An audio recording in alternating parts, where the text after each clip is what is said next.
Hello दोस्तों, नमस्कार। कैसे आप लोग? उम्मीद करते हैं बहुत अच्छे होंगे।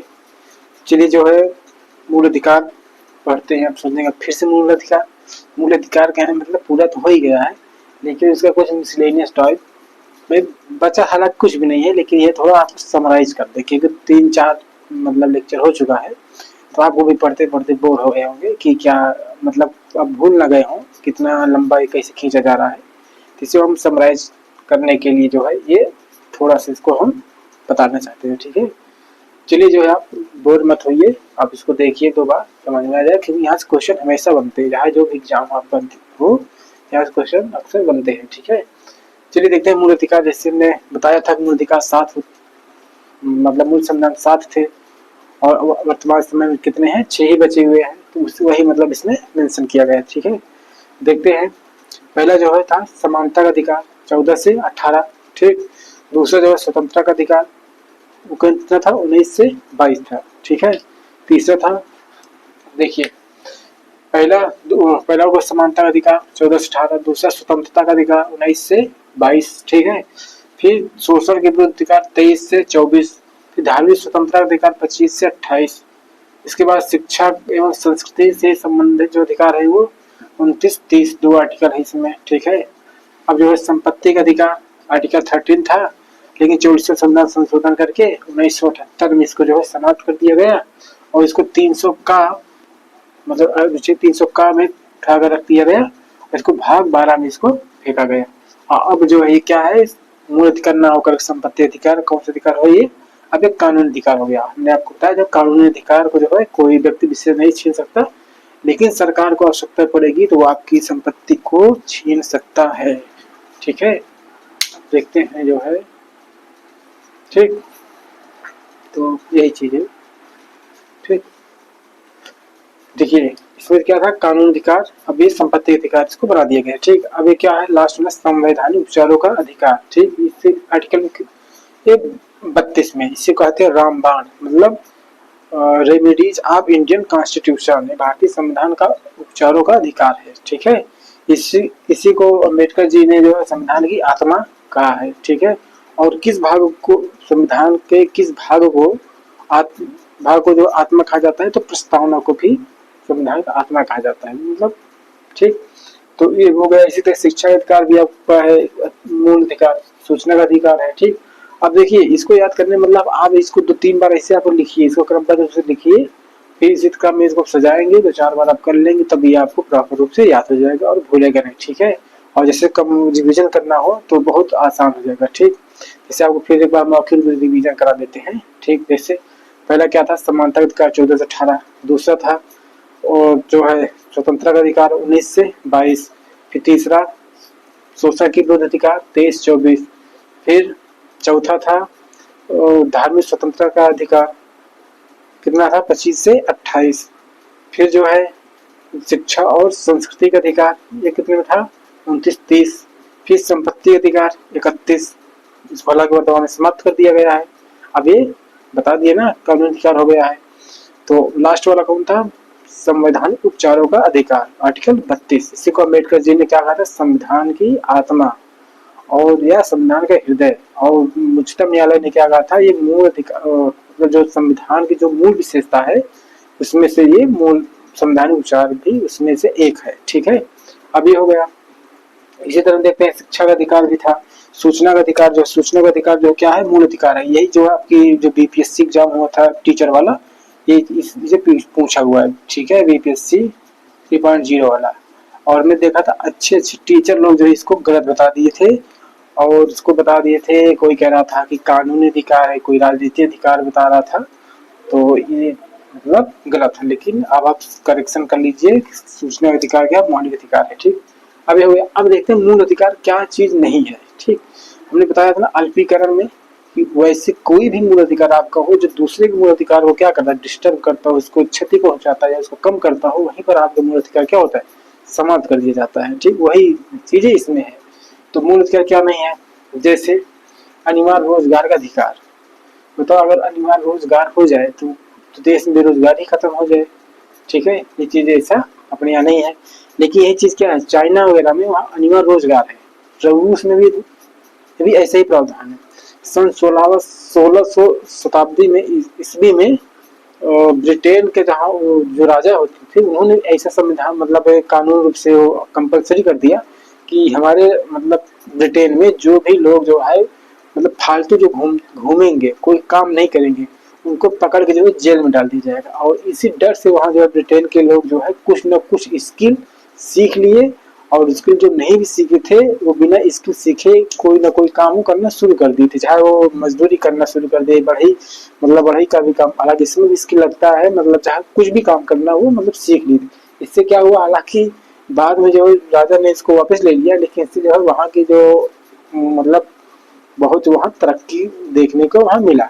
ठीक, इसी तरह जो है जैसे चाइना में बताया वहाँ कंपलसरी होता है जो है, आप जैसे चाइना में क्या है, कोई भी यूरोपियन देश हो गया आपको वहाँ जो है एक क्या कहते हैं अप्रेंटिसशिप कराया जाता है, इससे के तहत जो है आपको कोई ना कोई स्किल सिखा दी जाती है ताकि आप बेरोजगार ना रहे। ठीक, अपने यहाँ ऐसा चीज नहीं है, अगर ये अनिवार्य रोजगार हो जाए तो देश सारी समस्या खत्म हो जाए। जो अभी सबसे बड़ी समस्या क्या है जो टिकरा लोग धरा की है, क्या है, बेरोजगारी की। ठीक है, ये चीज हो गया।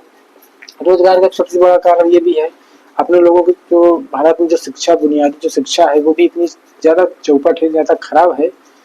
इसे भी बहुत बड़ा जो है रीजन है कि बताओ जो लोग इतने मतलब पढ़ लिख लेते हैं, ग्रेजुएशन पीजी यहाँ तक पीएचडी तक भी कर लेते हैं, लेकिन कहीं भी आप जाएं तो जो है वो 10,000 20,000 की वो जॉब भी नहीं पाते हैं। ठीक है, या कहीं ग्रुप डी की या चपरासी की भी या सफाई कर्मचारी की भी कोई निकलती है वैकेंसी तो वहाँ पे बहुत सारे हाई हाई जो डिग्री होती है वहाँ भी वो लोग अप्लाई करते हैं। क्या दर्शाता है, ये दर्शाता है कि जो है शिक्षा व्यवस्था क्या है, पूरी तरह से ध्वस्त है, मतलब चरमराई हुई है, वो पटरी भाई नहीं।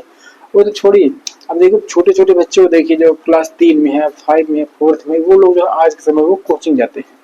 अब बताइए कोचिंग जाने का पढ़ने कोई औचित है? एक बार समझ में आता है यूपी बोर्ड का करो, मतलब बोर्ड के एग्जाम तय कर रहे, 10th करो, 12th करो, वहाँ तक तो समझ में आता है चलो ठीक है वहाँ कोचिंग कर लिया जाए। या कोई कंपटीशन तैयारी कर रहा है, चलो ठीक है इसमें क्योंकि लिमिटेड सीट होती है, मान लीजिए कोई मान ली 1000 वैकेंसी है, वहाँ 5 लाख फॉर्म पड़ गए, तो वहाँ थोड़ा उसको कैटेगराइज करना है, कम करना है, तो वहाँ पर चलो ठीक है समझ में आता है भाई कोचिंग करना जरूरी है, क्योंकि भाई आपको कंपटीशन में मतलब उसको क्वालिफाई नहीं करना, आपको सिलेक्शन लेना है, इसलिए जब कोचिंग वहाँ समझ में आता है। लेकिन क्लास 2 3 4 5 के बच्चे कोचिंग कर रहे हैं, चाहे वो प्राइवेट हो या सरकारी हो, दोनों में यही स्थिति है। ठीक है, और ये चीज़ हो गया। और ये भी चीज़ है कि सरकारी में पढ़ना लोग क्या करते हैं, तौहीन समझते हैं। यहाँ ज़्यादातर लोग जो है मतलब अपने यहाँ क्या है यूपी में कि गरीबी का अगर पैमाना डिसाइड करना हो कहीं कहीं कोई गरीब है या नहीं गरीब है, तो आप ये समझ लीजिए उसके घर का अगर कोई सरकारी में पढ़ रहा है तो समझो वो गरीब है, भले वो जहाँ 20,000 छोड़ जाए 2 लाख महीना कमाता हो, उसको अपने यही समझेंगे कि वो गरीब ही है। ये भी मेंटलिटी बन गई है। हम देख रहे हैं यहाँ के लोग मजदूरी कर रहे हैं, यहाँ तक बच्चों को नहीं पढ़ाएंगे सरकारी में, लेकिन वो प्राइवेट में पढ़ाएंगे, तो पढ़ाएंगे नहीं तो वो नहीं पढ़ाएंगे, प्राइवेट में पढ़ा रहे तब भी वो कोचिंग जा रहे हैं। तो ये सब ठीक है, तो इसी यही सब बुनियादी कारण है जो बेरोजगारी पनपने के इतना ज़्यादा। और सरकार बहुत सारी पॉलिसी वो तो है ही है, पहली बार कोई वैकेंसी नहीं देंगे, और वैकेंसी देंगे तो 5 7 8 10 साल बाद वैकेंसी कोई आएगी, उसके बाद फिर आएगी तो रिजल्ट आएगा तो एग्जाम नहीं होगा, एग्जाम होगा तो उसका रिजल्ट नहीं, रिजल्ट होगा तो कोर्ट जाए तो फिर क्या करे, फिर ज्वाइनिंग लेटर ही नहीं। यही सब है चल रहा है। ठीक, तो इस तरह आप समझ लीजिए कि अनिवार्य रोजगार नहीं, यही सब अनिवार्य रोजगार हो जाए तो सब दिक्कत वगैरह ना हो। ठीक, अब देखते हैं आवास का अधिकार, मतलब अनिवार्य रूप से आपको आवास पाने का भी अधिकार नहीं है। ठीक, हालांकि मोदी जी ने इस पर अच्छा प्रयास किया था कि 2022 में सबको जो है मतलब घर मिल जाएगा, लेकिन वो भी योजना अभी सक्सेस नहीं हो पाई। अब इसको जो बढ़ाकर 2025 तक किए थे, 2025 से बढ़ाकर 2029 तक कर दी है। ठीक है, अब देखते हैं इसी मत देने का अधिकार, मत देने मतलब जो वोट डालने का अधिकार होता है वो भी आपका मतलब मूल अधिकार नहीं होता, वो जो है कानूनी अधिकार के तहत जो है आपका राजनीतिक अधिकार होता है। ठीक है, और हो गया हाँ मत देने का अधिकार, ये जो है आपका कानूनी अधिकार होता है, राजनीतिक अधिकार होता है। ठीक, आप बता रहे हैं यहाँ से एक हड़ताल होता है और चक्का जाम करना, हड़ताल और चक्का जाम करना जो है ये चीजें मतलब नहीं होती। हड़ताल मतलब जैसे किसी चीज को बंद कर दो, पूरा भारत बंद कर दिए, तो इससे क्या होगा, ये मूल अधिकार में आपके नहीं होगा। चक्का जाम करना जैसे सड़क ही जाम कर दिए आप, तो ये भी आपको मूल अधिकार में नहीं आएगा। क्यों, क्योंकि चक्का जाम कर देंगे तो मान लीजिए कोई एम्बुलेंस से जा रहा भाई और वो सीरियस कंडीशन में है, तो वहाँ क्या उसके प्राण दैहिक स्वतंत्रता की खतरे में पड़ जाएगी, तो वहाँ मिल रहा है ना अल्पीकरण, सबसे महत्वपूर्ण अल्पीकरण। अल्पीकरण वैसा कोई भी मतलब जहाँ व्यक्ति विशेष कोई करे या राज्य सरकारें कोई करे, ऐसा कोई भी काम करती है जिससे जो दूसरे का मूल अधिकार कम होता है या उसको डिस्टर्ब होता है, तो वो आपका मूल अधिकार वहीं पर वो शून्य हो जाता है या खत्म हो जाता है। ठीक, ये चीजें हो गई। ठीक है, और इसमें समझ रहे होंगे कि जैसे मूल अधिकार को टेम्पोररी रूप से अगर सस्पेंड करना, निलंबित करना हुआ तो कौन करता है, और मूल अधिकार को जो टेम्पोररी रूप से निलंबित करना होता है तो उसको जो है प्रेसिडेंट महोदय करते हैं। कौन? प्रेसिडेंट महोदय करते हैं। ठीक है, और इसी को अगर परमानेंट खत्म करना हो, कोई अधिकार में बहुत संशोधन करना हो तो उसको कौन करता है, या समाप्त करना हुआ, ठीक है, या संशोधन करना हुआ। ठीक है, देखो समाप्त करने मतलब है जैसे संपत्ति अधिकार क्या गया, समाप्त कर दिया गया, तो क्या किया गया, कौन किया, संसद किया। मान लो संशोधन करना हुआ तो जैसे शिक्षा का अधिकार पहले क्या था, मौलिक अधिकार नहीं था, फिर उसको जो 86 संविधान संशोधन 2002 में जो है शिक्षा को मूल अधिकार बना दिया गया, तो संशोधन किया गया तो कौन किया, संसद। ठीक है, ये सब कुछ करता है तो वो संसद करता है। ठीक है, और हमने इससे पहले ही बता दिया था मूल अधिकार का रक्षक कौन है, रक्षक कौन है या गारंटर कौन है, गारंटी देने कौन है, सुप्रीम कोर्ट है आर्टिकल 32 के तहत, और जो है हाई कोर्ट है, जो है मतलब हाई कोर्ट जो है वो 226 आर्टिकल के तहत जो है वो इसके रक्षक हैं। ठीक है, ये चीजें आपकी हो गए मूल अधिकार। ठीक, अब देखते हैं मूल अधिकार केवल नागरिकों को कौन सा प्राप्त है और विदेशियों को भी प्राप्त है। ठीक, अब देखते हैं केवल नागरिकों को कौन सा अधिकार प्राप्त है। इसमें एक क्रम से आप 2-3 बार बोलिए कि 15, 16, 19, 29, 30।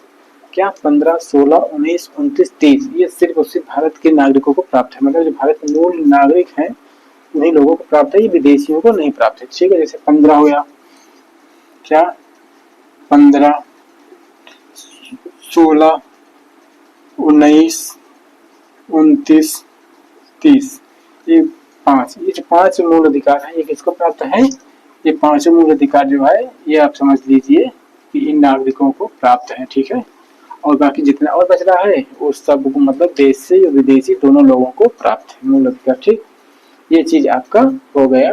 अब यहाँ से अब आपको मूल अधिकार पूरी तरीके से टोटल जो है एकदम समाप्त हो चाहे तो आप इसको एक बार स्क्रीनशॉट ले लें और फिर आप 1-2 बार इसको रिवाइज कर लेंगे तो आपको पूरी तरीके से कंठस्थ हो जाएगा। ठीक है, चलिए जो अब हम अगला टॉपिक शुरू करते हैं, मौलिक अधिकार है। मूल देखो नोट को नहीं आ रहा है। इसके बाद होता है भाग 4। भाग 4 में DPSP, directive principle of state policy. ठीक, चलिए जो है इसको हम शुरू करते हैं। ये हो गया राज्य के नीति निर्देशक तत्व। ठीक, अब हम देखते हैं इसके बारे में कुछ विद्वानों ने मतलब कुछ विद्वान थे, कुछ संवैधानिक सलाहकार थे, कुछ मतलब कुछ लोग ऐसे भी थे जो संविधान के जो निर्माण करता थे, इसके बारे में कोई ना कुछ उन्होंने वक्तव्य अपने अपने दिए हैं। ठीक है, तो सबसे पहले हम देखते हैं केटी शाह थे। कौन था, केटी शाह भी बहुत विद्वान थे।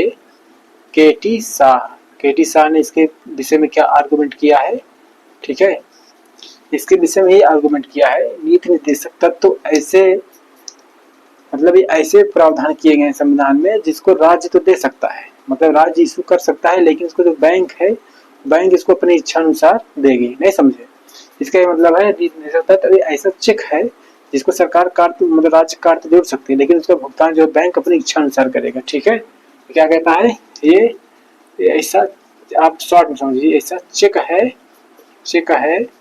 जिसका भुगतान जो है भुगतान बैंक की इच्छा पर होगा। ठीक है, बैंक की इच्छा पर।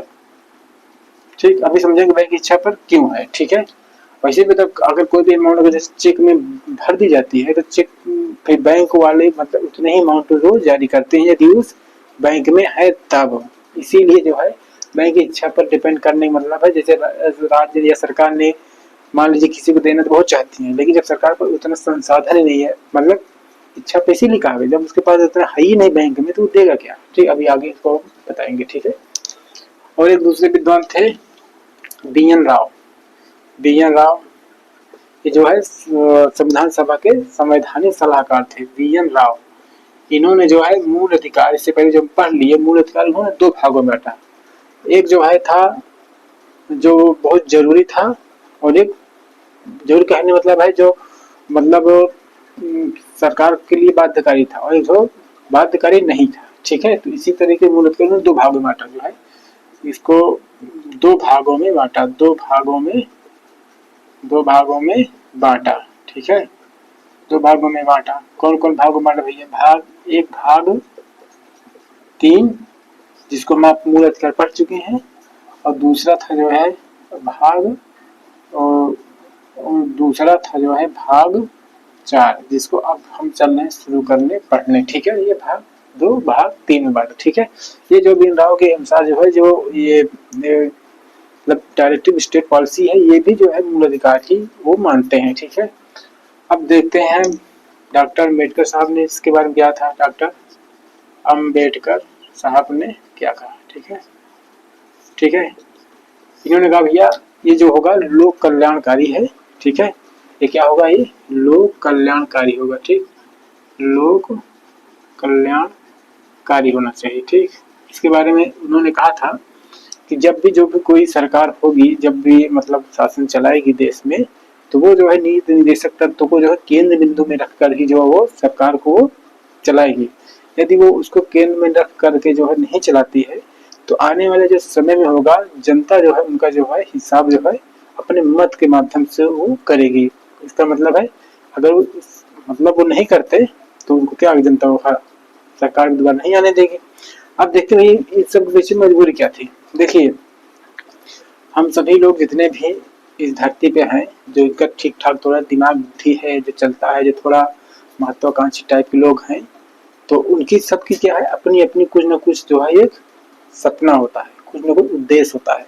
जैसे हम अच्छी जो एजुकेशन लें, अच्छी जगह पढ़ें। ठीक है, खूब अच्छी जगह पढ़ें तो उसके बाद क्या हम खूब अच्छे से टॉप करें, टॉप भी ना करें तो भी अच्छे से पास हो जाए, गेस होगा ना, मार्क्स वगैरह ना आए। ठीक, अच्छे मान लीजिए पास हो गए, उसके बाद जो है ये होता है कि हम अच्छी जॉब पा जाएं। भाई एक सपना होता है ना, एक उद्देश्य होता है, मिले ना मिले अलग मैटर, लेकिन उद्देश्य होता है ना। फिर वो अच्छी जॉब पा जाए, जब आप अच्छी जॉब पा जाते हैं तो क्या होता है, तो अब आप सोचते हैं वेल सेटअप होने के लिए क्या करें, सोचते हैं आपको अच्छी लड़की मिल जाए, फिर से क्या होगा उसके साथ आपको अच्छे से मतलब आप उसके साथ जो सेटल हो, मतलब शादी ब्याह अगर आप करें, फिर बढ़िया जो आलीशान महल बनाए, घर बनाए आप। ठीक, वर्ल्ड टूर करें, इसमें अपने माता पिता का भी ध्यान रखें, आपके जो और जो मित्र यार दोस्त है उनका भी आप जो है ख्याल रखें, और समाज में आपकी कोई प्रतिष्ठा हो, सम्मान हो। ठीक है, आपकी इज्जत बरकरार हो, आपको लोग जाने। ठीक, ये सब हम क्यों बता रहे हैं? ये क्या सोच रहे हैं कि ये चीजें, ये सपने जो हैं क्या आप सिर्फ आप ही देख रहे थे? आप अकेले देख नहीं रहे थे। आप ये सोचो ऐसा ही सपना जो है हमारे जो संविधान निर्माण करता लोग जो थे, उन्होंने भी जो है देश के लिए ऐसा ही जो है वो उन्होंने सपना बुना था। ऐसा ही वो भी सपना देखे थे कि जब देश हमारा बन गया, मतलब आजाद तो ही गया, संविधान लागू हुआ, तब ऐसा ऐसा देश, मतलब हमारे देश में ऐसे ऐसे प्रावधान होने चाहिए। जैसे भी आपको मतलब इंडिविजुअली ग्रुप, एक एक ग्रुप, एक एक लोगों के लिए हमने बताया, ऐसा ही जो है नियम, मतलब जो सपना था, जो उद्देश्य था, हमारे संविधान निर्माणकर्ताओं ने भी देखा था कि ऐसा ही वो हमारे देश में खूब आर्थिक समृद्धि हो, खूब तरक्की हो, लोग खुशहालियाँ हो, स्वतंत्र मतलब खूब फ्रीडम को इंजॉय करें सब लोग। ठीक है, सबके पास जो अपना मतलब रोजगार हो, सबके पास में आवास हो। ठीक है, उनको मतलब किसी तरीके से हिंसात्मक गतिविधियां ना हो, सांप्रदायिकता जैसे माहौल बिल्कुल भी ना हो। ठीक है, सबको अपने अपने तरीके से जीवन यापन करने का मतलब उनको जैसे चाहे वो कर सकते हैं। ठीक है, तो ये चीजें जो है जितना हमने बताए, ये चीजें अब इसका देखो, जो सपने हों, चाहे राज्य के हों, चाहे हमारे हों, या देश किसी के भी हों, वो सपने आपको कैसे पूरे होंगे? ऐसे फिर तो पूरे हो नहीं जाएंगे। इसको पूरे करने के लिए क्या होगा? खूब सारे जो है संसाधन जरूरत पड़ेगी, संसाधन कहने से खूब सारे पैसे की जरूरत पड़ेगी, खूब धन की जरूरत पड़ेगी। तो समस्या ये बात थी, जब उस समय देश बना, मतलब देश बने मतलब तो जब संविधान लागू हुआ। ठीक है, तो उस समय देश का इतने आर्थिक संसाधन नहीं थे, और न ही आज ही है इतने संसाधन की पूरी तरीके से जो अभी हम मूल अधिकार मतलब ये डीपीएस पे पढ़ेंगे कि सरकार उसको लागू कर ही दे। ठीक है, क्यों नहीं कर सकती? क्योंकि इसको लागू करने के लिए जो है संसाधनों की जरूरत होगी, पैसों की जरूरत होगी, धन की आवश्यकता पड़ेगी, और जब धन है ही नहीं तो होगा कैसे ये चीज को लागू जो है। ठीक है, तो इसी जैसे आपको सबको आवास चाहिए, तो भाई जब पैसा होगा तभी तो आवाज सबको मिल सकता है। सबको रोजगार चाहिए, रोजगार कैसे आएगा? जब सरकार के पास खूब सारा पैसा होगा, इंडस्ट्री वगैरह लगाएगी तभी तो वो रोजगार देगी। ठीक है, ये कहने का सेंस। ये चीज देखा जाए यूरोप में, अमेरिका में, यहाँ तक बाकी काफी तक चाइना में, ये सब चीजें वहाँ हो चुकी है। तो इसलिए वहाँ पर जो है वो खुशहाली समृद्धि मतलब आर्थिक रूप से वो लोग संपन्न हो चुके हैं, मतलब तरक्की कर पाए हैं। ठीक है, तो ये चीजें जो है ये है। तो क्या है, तो ये ऐसी चीजें हैं कि जो राज्य होंगे, जो सरकार होंगे, उनके लिए एक लक्ष्य होगा। ठीक है, कि जब मान लीजिए आप सरकार में आते हैं, कुछ साधन चलाते हैं, तो आपके सामने ये लक्ष्य है। क्या लक्ष्य? डीपीएसपी। अभी जो डीपीएसपी पढ़ेंगे कि आपके सामने ये लक्ष्य है, आप इसको जो है केंद्र बिंदु रखकर जो है जितनी मैक्सिमम चीजें हो सकती हैं आप उसको जो है पूरा करिएगा। हालांकि सरकार करती भी जरूर है। जैसे पहले शिक्षा अधिकार जो है कानूनी मतलब क्या कहते हैं, मूल अधिकार नहीं था, लेकिन राज्य के पास जो है जैसे जैसे संसाधन बढ़ता जाएगा, जैसे बढ़ रहा है, उसी तरीके से जो है जो भी डीपीएसपी का जो प्रावधान है उसको उठाकर कहाँ ले जा रही है, इसको मूल अधिकार बना ही दे रही है। जैसे शिक्षा का अधिकार हो गया, अब स्वास्थ्य का अधिकार हो गया, ठीक है, सूचना का अधिकार, ये सब चीजें क्या हो रहा है, धीरे धीरे जो सरकार इम्प्लीमेंट कर रही है। ठीक है, अब इसका जो मूल उद्देश्य क्या होता है, इसका जो मूल केंद्र बिंदु होता है, ठीक है, इसका जो केंद्र बिंदु होता है, केंद्र बिंदु, अब ये समझ लीजिए कि जो लोक कल्याणकारी राज्य की स्थापना करना, इसमें क्या होता है, सामाजिक, ठीक है, सामाजिक आर्थिक, ठीक है, सामाजिक आर्थिक और राजनैतिक, राजनैतिक क्या है, राजनीतिक लोकतंत्र की स्थापना, या राजनीतिक लोकतंत्र की स्थापना। ठीक है, या इसे कह दे सकते हैं आप सामाजिक आर्थिक न्याय, या सबको न्याय उपलब्ध हो। ठीक, अब जो है ये चीज इसके पृष्ठभूमि हो गई। अब इसको समझते हैं प्रॉपर जो आर्टिकल में क्या क्या चीज इसमें मेंशन किया गया। ठीक है, तो पहला आर्टिकल देखते हैं अनुच्छेद 36। तो 36 में क्या है, ठीक है, अनुच्छेद 36 इसमें क्या कहता है, इसमें कहता है कि परिभाषा, राज्य की परिभाषा। अभी जैसे डीपीएसपी मूल अधिकार में हमने पढ़ा था ना, फंडामेंटल राइट, जैसे 12 में क्या था, सबसे पहले मूल अधिकार की परिभाषा। मूल अधिकार की परिभाषा मतलब कौन किसके खिलाफ आपको मूल अधिकार मिला है। तो इसी तरीके से जो है राज्य 36 में भी है डीपीएसपी की परिभाषा। तो डीपीएसपी में परिभाषा 36 में लिखा गया है, डीपीएस 36 में की नीति निर्देशक तत्व की वही परिभाषाएं समझी जाए जो मूल अधिकार के आर्टिकल 12 में लिखा गया है। ठीक है, तो आप समझ लीजिए कि इसमें क्या है, डीपीएसपी की परिभाषा, आप हिंदी में लिख दे रहे हैं शॉर्ट में, डीपीएसपी परिभाषा। ठीक है, परिभाषा क्या है, जो जो आर्टिकल 12 में है। ठीक, आर्टिकल 12 में क्या है, फंडामेंटल राइट। ठीक, अब इसमें आप फिर से हम लोग बता दे रहे हैं, इसमें परिभाषा मतलब है जैसे केंद्र सरकार हो गई, राज्य सरकार हो गई, केंद्र और राज्य की जो विधायिका कार्यपालिका होंगी, ये विधायिका कार्यपालिका होंगी, ये दूसरा हो गया जो है उसके अंतर्गत जो अधीनस्थ जो भी उसकी गवर्नमेंट बॉडी होती है, जैसे शिक्षा विभाग हो गया, ठीक है, शिक्षा विभाग हो गया, जीएसटी डिपार्टमेंट हो गया, आप समझ लीजिए यूपी बोर्ड हो गया, बिजली विभाग हो गया, पुलिस विभाग हो गया, ठीक है, ओएनजीसी हो गया, सेल हो गया, बेल हो गया, मतलब जितना भी आप जान रहे हैं गवर्नमेंट जो बॉडी है, जो सरकारी संस्थाएं हैं, वो सब इसमें आ जाएंगे। ठीक, इसी में एयरपोर्ट अथॉरिटी आ जाएगा, बंदरगाह पोर्ट वैसे इसी में आ जाएगा। ठीक, जिसके खिलाफ आपको मिला गया। ठीक है, और ये हो गया, इसमें परिभाषा हो गया। अब देखते हैं तीसरा में क्या, तीसरा में से आ गए आर्टिकल 37। ठीक है, इसके बाद 36 हो गया। अब देखते हैं आर्टिकल 37 क्या है, अनुच्छेद 37 क्या कहता है भैया, ठीक, 37 ये कहता है कि डीपीएसपी जो है प्रवर्तनीय नहीं होगा, इन्फोर्समेंट नहीं होगा। ठीक है, मतलब जो है वो वाद योग्य नहीं होगा। ठीक है, ये क्या होगा, वाद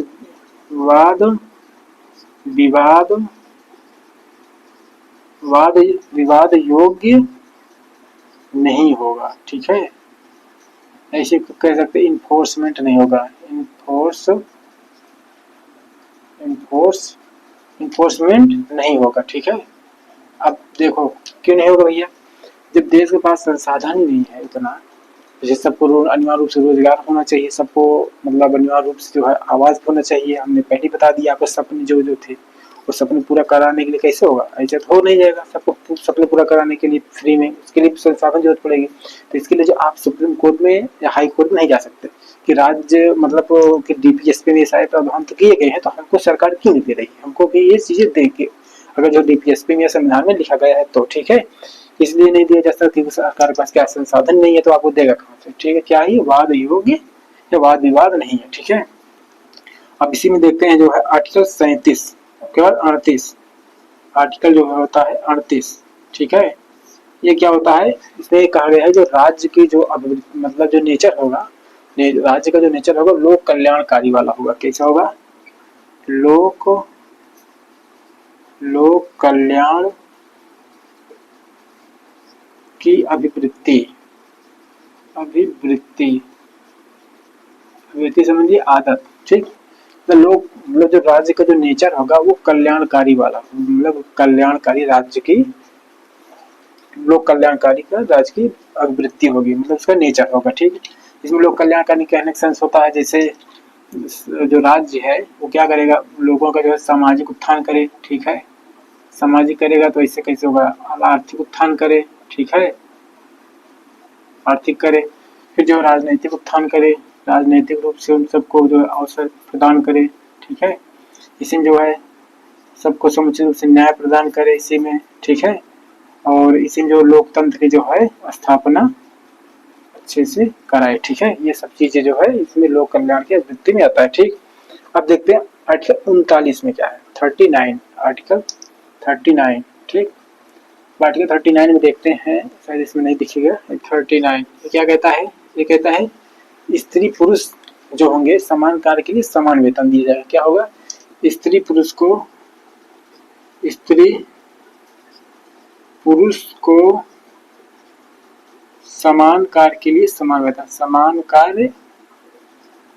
कार्य कर रहे हैं तो समान वेतन। ठीक है, समान कार्य के लिए समान वेतन दिया जाएगा। ठीक, अब यही लोग कंफ्यूज हो जाते हैं। ठीक है, अब देखिए समान कार्य के लिए समान वेतन दिया जाएगा, कहने मतलब ये होता है कि जिससे कंफ्यूज इस बात पे होते हैं कि किसी जैसे मान लीजिए शिक्षा विभाग का आप समझिए, एक जो गवर्नमेंट टीचर होता है उसको फुल पेमेंट मिलती है। जैसे तो यूपी की बात करेंगे हम, जैसे यूपी में जो है प्राइमरी टीचर का हो गया तो स्टार्टिंग वेतन उसका 45 से लगभग 45,000 के आसपास होता है। ठीक है, स्टार्टिंग में, हालांकि मान लीजिए 50,000 मान लीजिए, तभी तो कोई हो नहीं 6 साल से कोई वैकेंसी, तो आप यही समझ लीजिए 50,000 यूपी में कोई वैकेंसी, मतलब एक टीचर का समान रूप से वेतन होता है। ठीक, वहीं पे देखा जाए दूसरा शिक्षा मित्र, वो भी जो है पूरी तरीके अध्ययन अध्यापन कार्य करते हैं, वो भी उसी विद्यालय में पढ़ाते हैं, उसी बच्चों को पढ़ाते हैं, उसी टाइम से स्कूल आते हैं, उसी टाइम से स्कूल जाते हैं, वो भी सिलेबस पूरी तरीके से मतलब पूरा कराने में पूरा अपना योगदान देते हैं।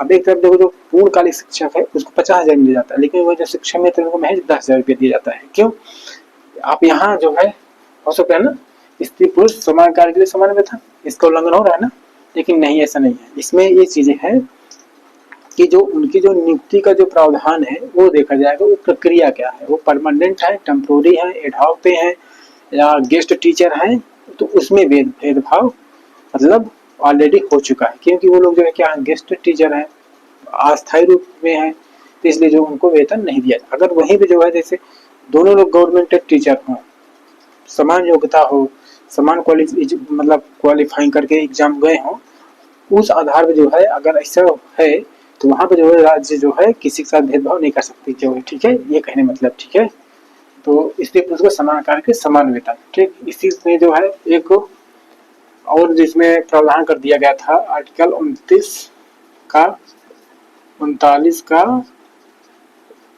है। ठीक है, 39 का में क्या कहता है, निःशुल्क विधिक सहायता, क्या है, सभी लोगों को निःशुल्क विधिक सहायता उपलब्ध कराई जाए। ठीक है, क्या होगा, निःशुल्क विधिक सहायता। ठीक है, ये क्या है, निःशुल्क विधिक सहायता मतलब क्या होगा, जब समान न्याय तभी मिलेगा ना, समान रूप से न्याय तभी मिलेगा जब क्या होगा, निःशुल्क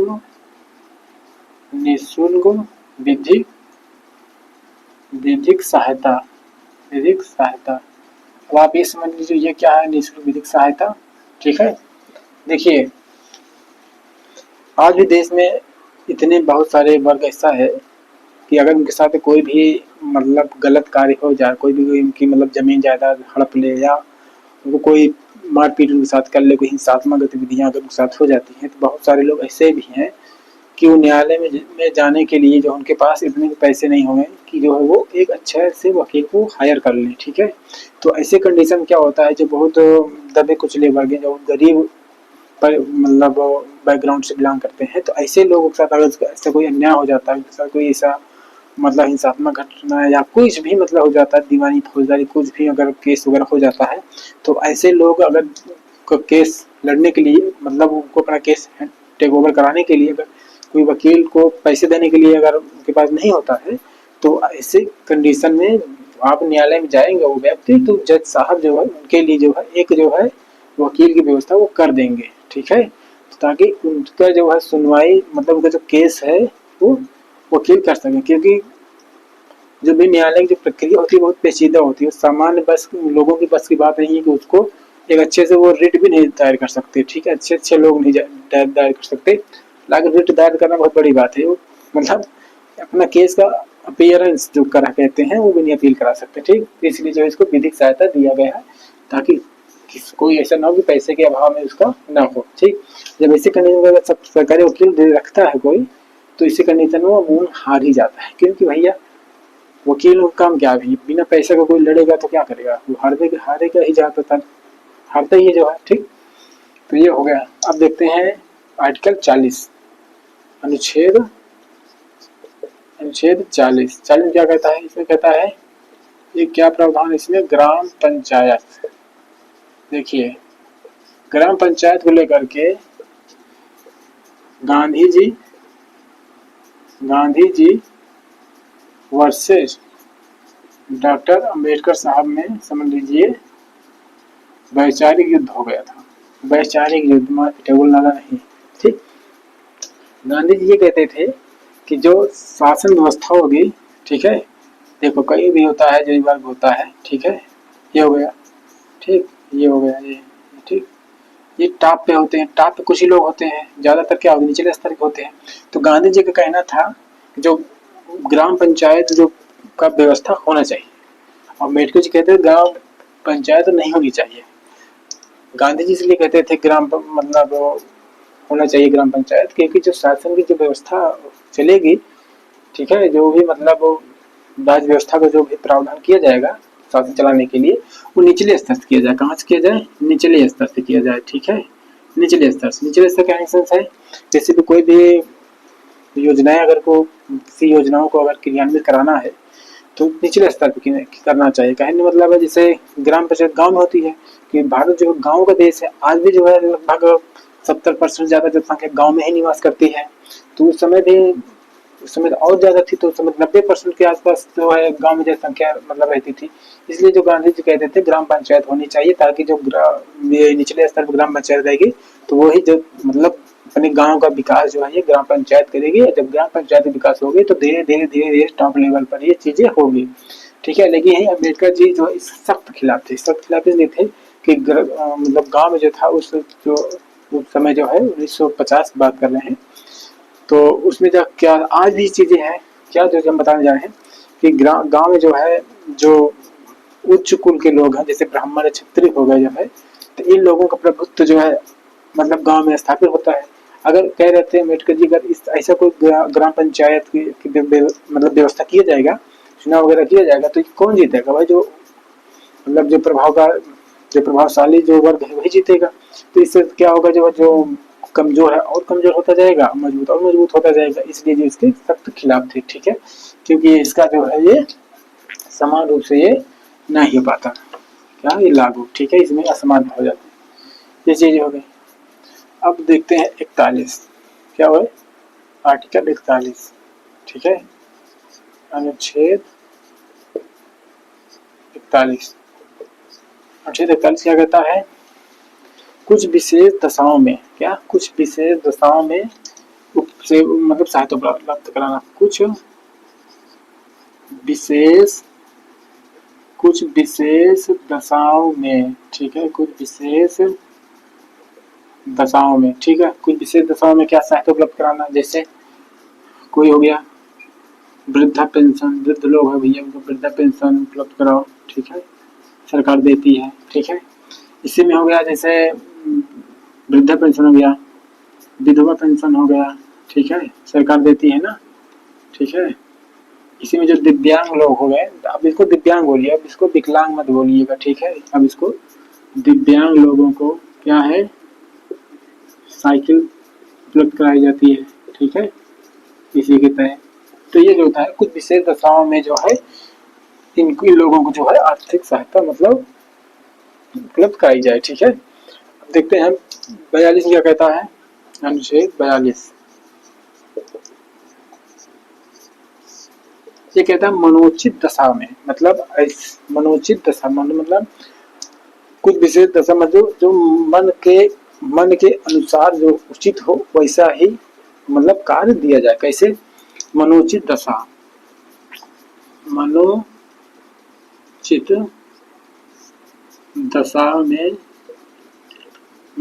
दशाओं में जैसे कोई मान लीजिए जैसे कोई स्त्री है, मान ली स्त्री है, वो मान ली गर्भवती है, तो वो जो है उससे जो है भारी काम न कराया जाए, उसकी मनोदशा को समझते ही उसे जो हल्का फुल्का कार्य कराया जाए, ठीक है। मनोचित दशा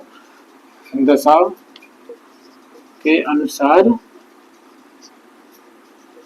कार्य किया जाए, ठीक है, कार्य, ठीक है। जैसे गर्भवती स्त्री है, गर्भवती स्त्री से जो है कठोर शारीरिक श्रम न कराया जाए, क्या हो, कठोर शारीरिक श्रम न कराया जाए, ठीक है, न कराया जाए, ठीक है। ये कहने का मतलब है यहाँ, ठीक है। 42 देखते हैं 43 में 43 क्या है, अनुच्छेद 43 33, ठीक। ये कहता है भैया किसी को इतना आप मतलब दीजिए पारिश्रमिक ताकि उसका जो है जीवन निर्वाह हो सके, ठीक है। इसलिए कहा गया है निर्वाह योग्य मजदूरी, क्या है, निर्वाह योग्य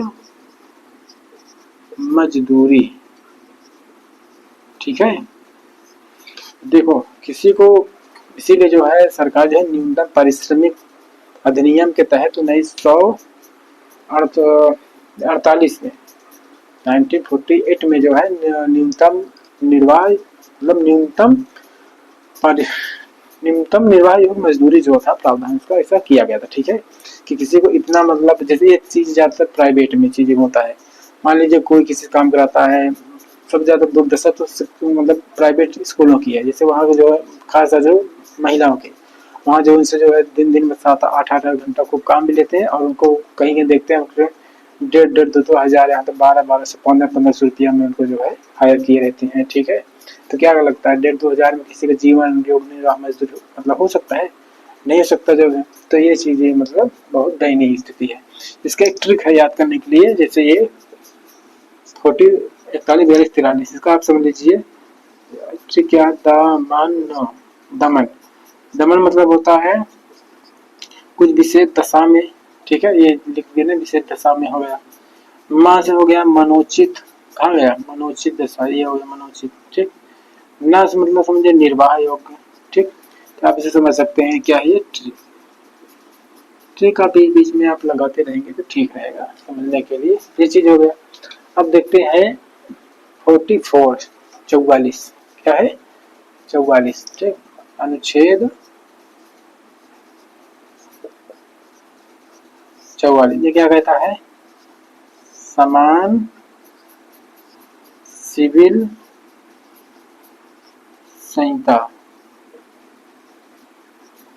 अब देखो समान सिविल संहिता क्या है, समान सिविल संहिता कहने मतलब ये होता है कि जितने लोग होंगे विवाह और तलाक का जो पद्धति होगी वो सेम होगी, भले ही आपको जो शादी विवाह करने की जो रीति रिवाज भले आपको जो अलग अलग हो, इससे बहस नहीं है। इस तरह से जो है सबसे पहले जो है भारत देश में पहली बार अगर समान सिविल संहिता मतलब कानून लागू हुआ था, पहली बार कॉमन सिविल कोड, ठीक है, लागू हुआ था, तो पहली बार जो है वो कहाँ था, वो गोवा में था, कहाँ, वो गोवा में था, ठीक है, फर्स्ट टाइम, ठीक है, फर्स्ट टाइम। लेकिन दूसरी बार आज़ादी के बाद दूसरी बार जो है, मतलब आज़ादी के बाद पहली बार जो है उत्तराखंड में, ठीक है, उत्तराखंड में। अब गोवा में क्यों कह रहे हैं, क्योंकि गोवा में भाई अंग्रेजों का कब्जा था, इसका पुर्तगाली था। 1961 तक कौन था यहाँ, पुर्तगाली थे। जब यहाँ पुर्तगाली थे तब सब ईसाई लोग थे, ईसाई लोग थे तो अपना एक एक नियम कानून से वो अपना चला रहे थे, कोई दिक्कत नहीं है। आज़ादी के बाद पहली बार उत्तराखंड में लागू हुआ, ठीक। हालांकि वर्तमान सरकार ने तो पूरे देश में लागू कर दिया जो कॉमन सिविल कोड, लेकिन क्या है, ये भी इम्प्लीमेंट नहीं हो पाया, क्योंकि ये भी जो है सरकार अल्पमत में आ गई, विरोध भी था, चुनाव को देखते हुए कहाँ चली गई, जेपीसी में ये चीज चली गई जो है उसके विचार विमर्श करने के लिए। जब वहाँ क्लियर कभी होगा तभी आगे हो सकता है, ठीक है, तो जब होगा तो फिर देखा जाएगा उसको, ठीक है।